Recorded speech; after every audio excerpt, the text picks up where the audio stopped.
Barack Hussein Obama, it's your mama Obama here for another week's word of morally advice to help you be successful as President of these United States of America. Well, Barack, it's been a hard week for you, son. You're getting beat bloody on the Health Care Reform Act. And Mama talked to you about that last week, so I'm not going to beat you about health care reform. But I am going to suggest to you something I bet you've not even thought about. You know, the best kind of health care is the kind that comes for free and that does it completely.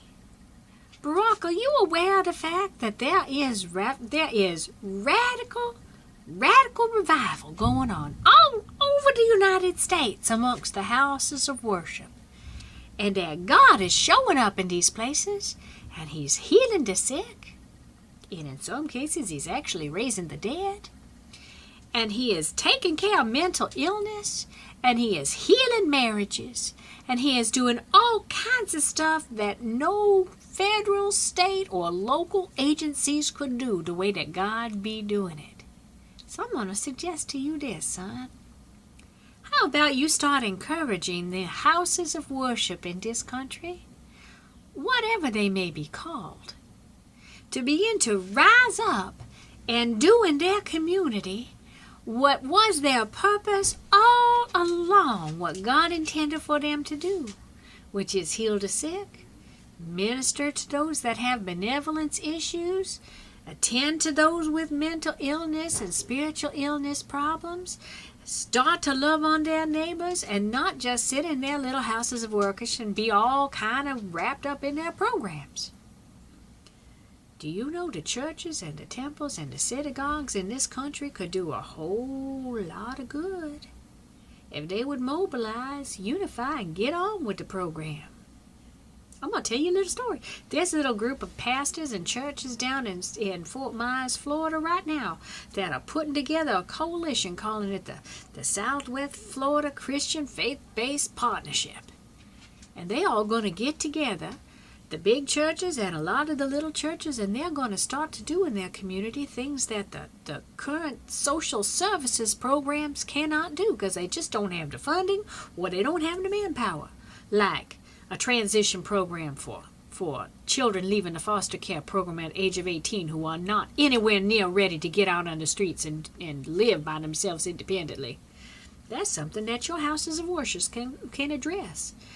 Foster care, parenting, that's something your houses of worship can address. And many other kind of programs like that.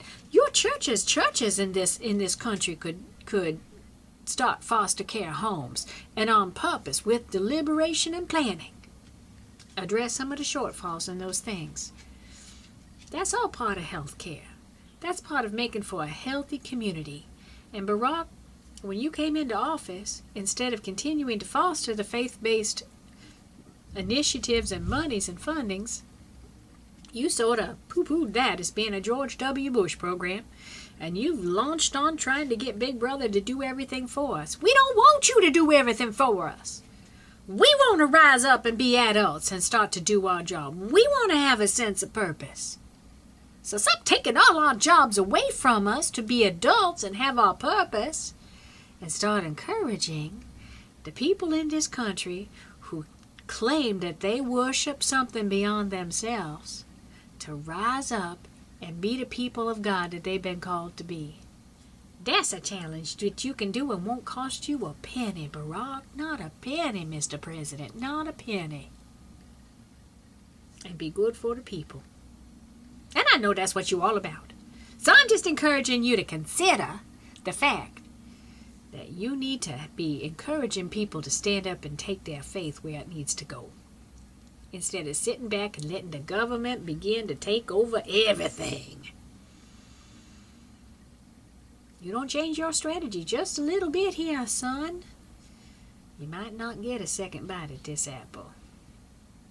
Because people getting scared by all the money you spending. So just putting it on out there for your prayerful consideration. Well, we love you. And we just want to see you be successful because it's good for you, it's good for your family, and it's good for the country. So God bless you, President Obama. And God bless these United States of America.